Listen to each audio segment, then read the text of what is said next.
Hello बच्चों, एक बार फिर से आप सभी का स्वागत है द क्लासेस में। मैं हूं आपकी पूजा मैम। तो आज हम पढ़ने जा रहे हैं हिंदी की क्लास 10th के काव्य खंड के पार्ट 1 से संबंधित कुछ महत्वपूर्ण एमसीक्यूज के बारे में।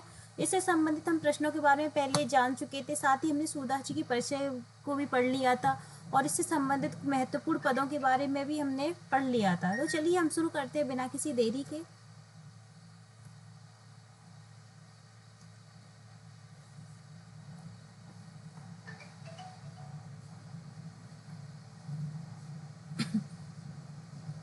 तो आज का हमारा पहला प्रश्न है, गोपियों को किसका संदेश प्राप्त होता है?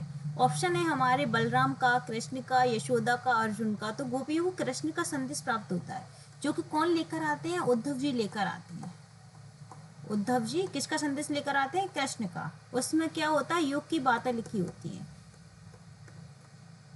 जो होता है योग का संदेश, जिसमें क्या होता है? गोपियों को कृष्ण को भूल जाने की बात लिखी होती है।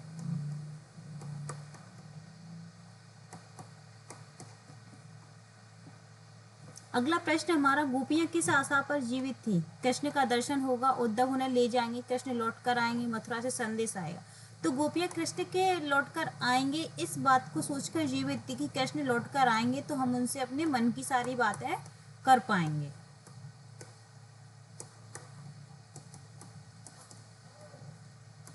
अगला प्रश्न है हमारा, गोपियां कृष्ण के प्रेम को कैसा मानती हैं? छलपूर्ण मानती हैं, सच्चा मानती हैं, क्षणिक मानती हैं, गुप्त मानती हैं।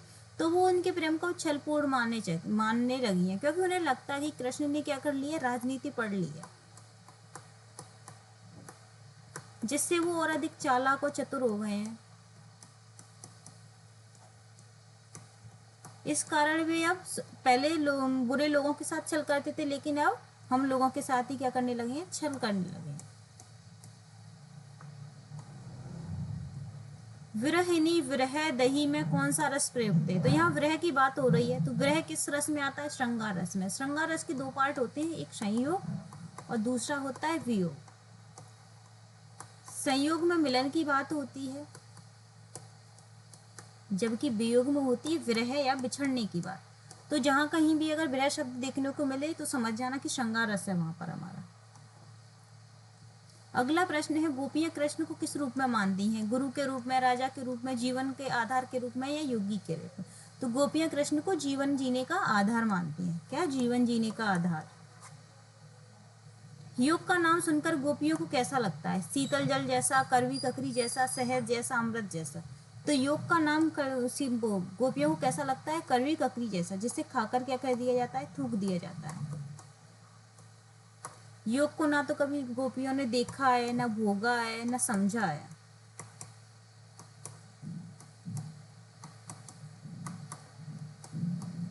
इसलिए उन्हें योग कैसा लग रहा है? कड़वी ककड़ी लग रहा है।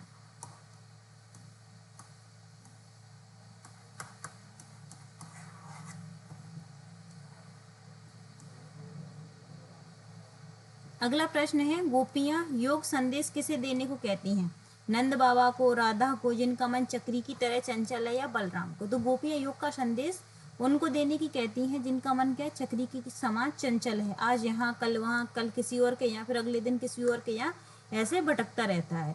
गोपियां का मन कहाँ पर है? उनका मन तो श्री कृष्ण में एकाग्र है। किसमें? श्री कृष्ण में स्थिर है।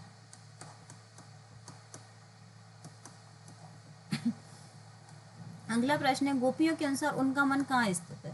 तो गोपियों के अनुसार उनका मन श्री कृष्ण में स्थिर है। अगला प्रश्न है हमारा, गोपियां श्री कृष्ण पर क्या ताना मारती हैं? कौन सा ताना मार रही हैं? कि वे साधु बन गए हैं, वे राजनीति पढ़कर आए हैं, वे भूल गए हैं, वे युद्ध कर रहे हैं। तो हम ताना मारती है कि श्री कृष्ण ने क्या कर लिया? राजनीति पढ़ ली है, बड़े बड़े ग्रंथ पढ़ लिए हैं, जिनसे क्या हो गया? वे और अधिक बुद्धिमान हो गए, बलशाली हो गए और अधिक। अगला प्रश्न है, गोपियों के अनुसार श्री कृष्ण किसके माध्यम से समाचार लेते हैं? बलराम, नारद, उद्धव, राधा। तो कृष्ण किसको भेजते हैं समाचार के लिए? उद्धव को। तो किसके माध्यम से वे समाचार लेते हैं? उद्धव के माध्यम से। अगला प्रश्न है, राजधर्म तो यह है शूर का तात्पर्य है। राजा को जनता से प्रेम करना चाहिए, राजा को राज्य त्याग देना चाहिए, राजा को प्रजा पर शासन करना चाहिए, राजा को विदेश जाना चाहिए। तो राजा का कर्तव्य क्या है कि उसे जनता से प्रेम करना चाहिए। क्या है राजा का कर्तव्य कि उसे जनता से प्रेम करना चाहिए। अगला प्रश्न है हमारा, गोपियां श्री कृष्ण से क्या लौटाने को कहती हैं? प्रेम, सम्मान, मन, वस्त्र। तो गोपियां कहती हैं कि श्री कृष्ण जब मथुरा गए थे तो वो उनका मन साथ में ले गए थे। मन क्या कर गए थे? साथ में ले गए थे। जो उन्हें अब क्या चाहिए? वापस चाहिए। तो क्या वापस लेने की बात कह रही हैं? वो अपना मन वापस लेने की बात कह रही हैं, अर्थात इसका सी आंसर सही है मन। अगला प्रश्न है, गोपियों द्वारा उद्धव से संवाद किस काव्य विशेषता को दर्शाता है? संवाद शैली। संवाद, आपस में वार्तालाप आ रहा है तो ये संवाद शैली में।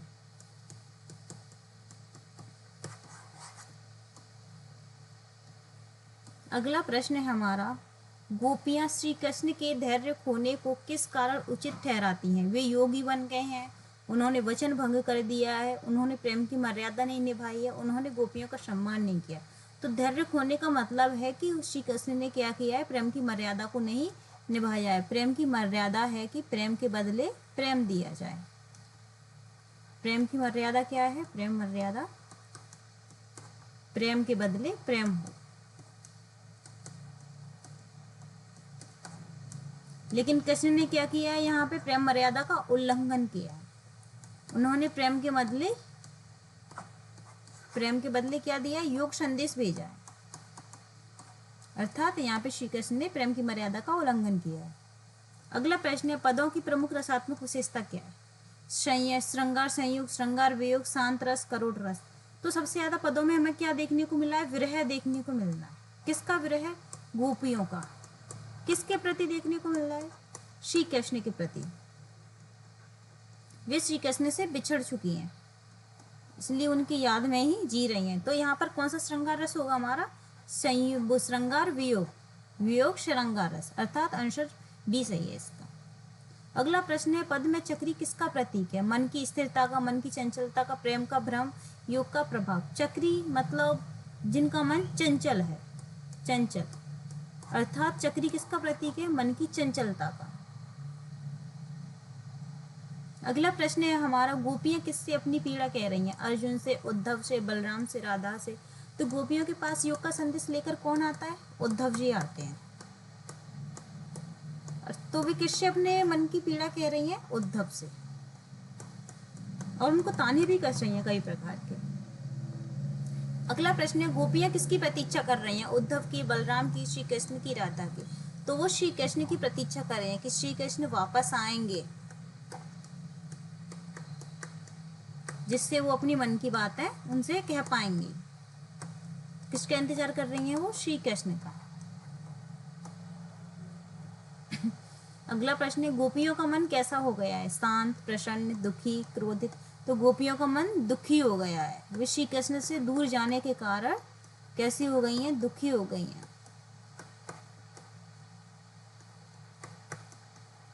कौन? गोपियां। अगला प्रश्न है, गोपियों ने प्रेम की कौन सी बात कही है? प्रेम में त्याग होता है, प्रेम में दूरी होती है, प्रेम में बदले प्रेम मिलता है, प्रेम में क्रोध आता है। तो गोपियों के अनुसार प्रेम की मर्यादा क्या है? प्रेम के बदले प्रेम मिलना चाहिए। अगला प्रश्न है हमारा, गोपियों ने कृष्ण को क्या कहा है? शत्रु, हारिल की लकड़ी, राजा, साधु। तो गोपियां श्री कृष्ण को क्या करती हैं? जीवन जीने का साधन मानती हैं, कि वही उनके जीवन जीने की वजह है। तो उन्होंने किसकी तरह माना श्री कृष्ण को? हारिल की लकड़ी। क्योंकि जिस तरह एक हारिल का पक्षी होता है वो अपनी जीवन जीने का सारा हारिल की लकड़ी को मानता है, उसी तरह गोपियां श्री कृष्ण को हारिल की लकड़ी मानती हैं। और हारिल की लकड़ी क्या है? हारिल वाले पक्षी के जीवन जीने का सहारा है। उसी तरह श्री कृष्ण भी क्या है? गोपियों के जीवन जीने का सहारा है। अगला प्रश्न है, गोपियां दिन रात क्या करती हैं? गाना गाती हैं, कृष्ण को याद करती हैं, खेलती हैं, पूजा करती हैं। तो वो क्या करती हैं?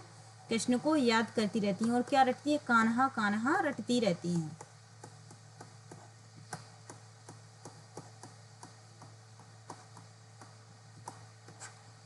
अगला प्रश्न है, योग संदेश गोपियों को कैसा लगता है? अच्छा लगता है, कड़वा लगता है, मीठा लगता है, सुंदर लगता है? तो कैसा लगता है उनको योग संदेश? कड़वा लगता है, कड़वी ककड़ी की तरह,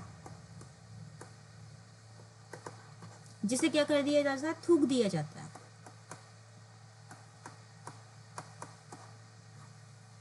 अगला प्रश्न है, चक्री किसके लिए कहा गया है? श्री कृष्ण के लिए, उद्धव के लिए, चंचल मन वालों के लिए, राधा के लिए?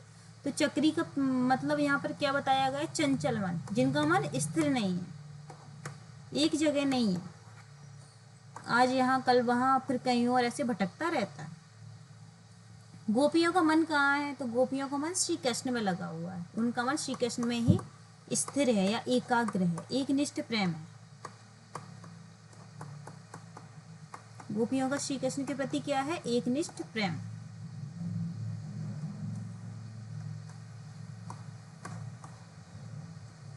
अगला प्रश्न है, गोपियां किस पर ताना मारती हैं? अर्जुन पर, राधा पर, उद्धव पर या श्री कृष्ण पर? तो गोपियों के पास कौन आते हैं? उद्धव जी आते हैं। क्या आते हैं? युग का संदेश लेकर। तो इसलिए गोपियां क्या उद्धव से ताना कसती हैं कि तुमने ना ही तो कभी श्री कृष्ण से प्रेम किया है और ना ही कभी उनके प्रेम को जाना है, और उनकी क्या करती, कई चीजों से तुलना भी करती हैं। तो किस पर ताना मार रही है वे? उद्धव पर। अगला प्रश्न, श्री कृष्ण ने क्या पढ़ लिया है? संगीत, युद्ध, राजनीति, वेद? तो श्री कृष्ण ने राजनीति पढ़ ली है, मथुरा जाकर बड़े बड़े ग्रंथ पढ़ लिए हैं गोपियों के अनुसार,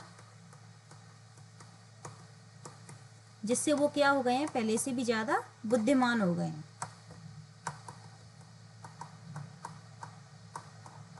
चालाक हो गए हैं, साथ में चतुर भी हो गए हैं,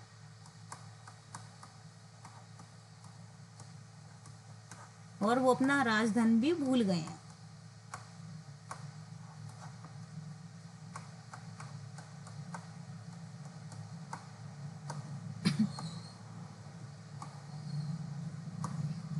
अगला प्रश्न है, गोपियों के अनुसार पहले लोग कैसे थे? क्रोधित, चालाक, भले, शांत?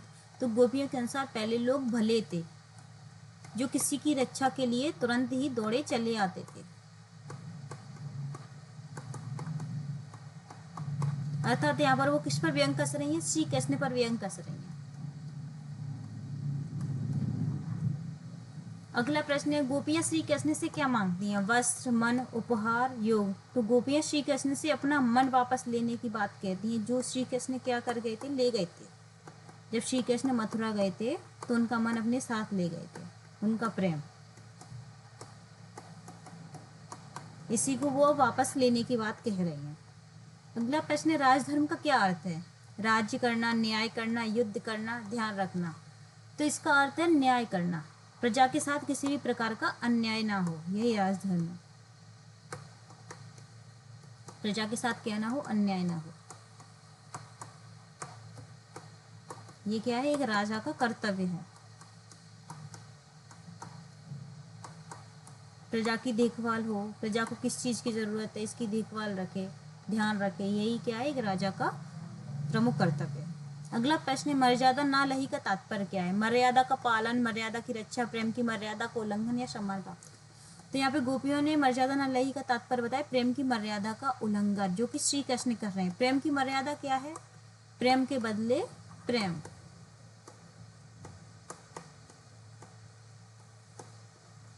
प्रेम की मर्यादा है प्रेम के बदले प्रेम। बल्कि श्री कृष्ण ने क्या किया? यहाँ पर युग का संदेश भेजा है प्रेम के बदले, जो प्रेम की मर्यादा का क्या है? उल्लंघन।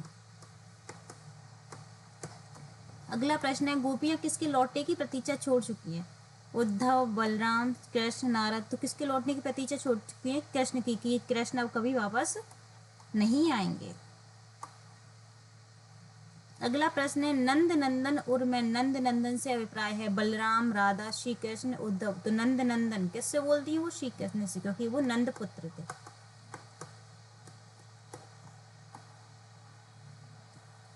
अगला प्रश्न है, कान्ह कान्ह जकरी किस क्रिया को दर्शाता है? ध्यान लगाना, नाम जपना, खेलना, योग करना? तो कान्ह कान्ह जकरी मतलब वो कान्हा कान्हा क्या कर रही हैं?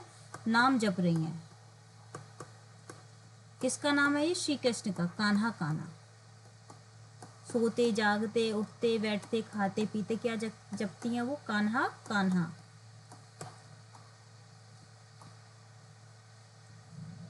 अगला प्रश्न है, गोपियों ने किसे प्रेम का रोग बताया है? योग को, उद्धव को, श्री कृष्ण को, स्वयं को? तो प्रेम का रोग किसके प्रति लगा उनको? श्री कृष्ण के प्रति। तो प्रेम का रोग किसको बताया? श्री कृष्ण को। अगला प्रश्न हमारा, गोपियां श्री कृष्ण से किस धर्म की बात कर रही हैं? योग धर्म, प्रेम धर्म, राज धर्म, गैस धर्म? तो गोपियां श्री कृष्ण से राज धर्म की बात कर रही हैं। अगला प्रश्न है, गुरु ग्रंथ पढ़ाए से किसका बौद्धिक विकास बताया गया है? उद्धव का, गोपियों का, श्री कृष्ण का, नारद का? तो यहाँ पे श्री कृष्ण का बौद्धिक विकास बताया गया है, क्योंकि श्री कृष्ण ने क्या कर लिए? बड़े बड़े ग्रंथ पढ़ लिए हैं, जिससे वो क्या हो गए हैं? और अधिक बुद्धिमान हो गए हैं। अगला प्रश्न है, पदों की भाषा शैली किस प्रकार की है? सामान्य बोलचाल की, ब्रज भाषा में, भावपूर्ण, संस्कृतनिष्ठ, फारसी मिश्रित? तो पद किस भाषा में लिखे गए हैं? हमारे ब्रज भाषा में। सूरदास जी की रचना किस भाषा में हुई है? ब्रज भाषा में। अगला प्रश्न है, इन पदों में गोपियों की भक्ति किस रूप में व्यक्त हुई है? साकार, सगुण भक्ति, निर्गुण भक्ति, ज्ञान योग और त्याग की भावना? दो चीजें हैं, एक होता है सगुण, एक होता है निर्गुण। निर्गुण में क्या होता है? ईश्वर है, ईश्वर सत्य है। और निर्गुण में क्या होता है? ईश्वर नहीं है, नश्वर है, नहीं है। तो गोपियां श्री कृष्ण को क्या मानती हैं? ईश्वर, प्रेमी। और यहाँ पर सूरदास जी ने श्री कृष्ण का किस रूप में वर्णन किया है? ईश्वर के रूप में।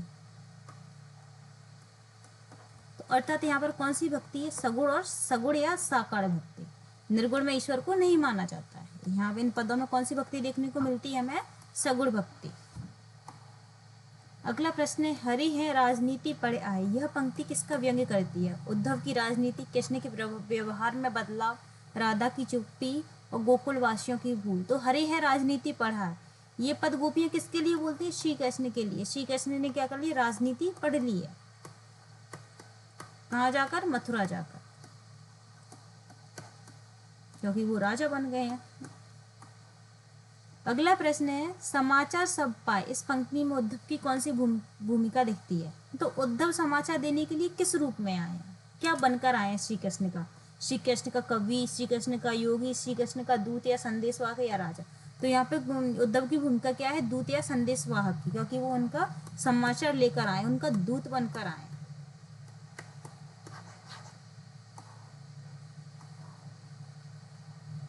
अगला प्रश्न है, गोपियां मन, क्रम, वचन से किसे अपनाती हैं? उद्धव को, श्री कृष्ण को, बलराम को, योग को?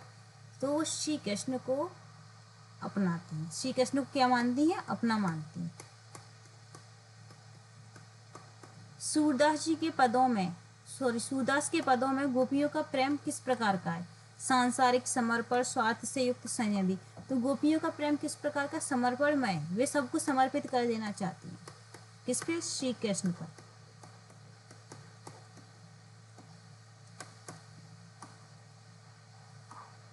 अगला प्रश्न है, पदों में कृष्ण किस रूप में नहीं दिखाए गए हैं? किस रूप में नहीं दिखाए गए? सखा के रूप में नहीं दिखाए गए, प्रीतम के रूप में दिखाए गए हैं। ये योग का संदेश देने वाले योगी के रूप में भी दिखाए गए हैं, राजा के रूप में भी दिखाए गए हैं, क्योंकि वो अपना राजधर्म भूल गए हैं।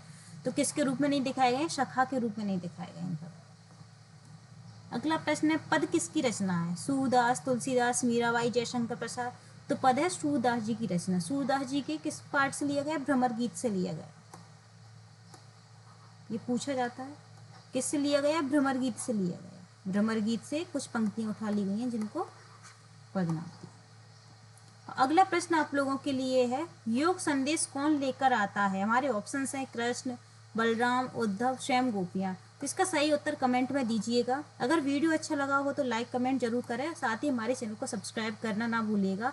और ऐसी और वीडियो देखने के लिए हमारे चैनल पर लगातार बने रहिए। धन्यवाद।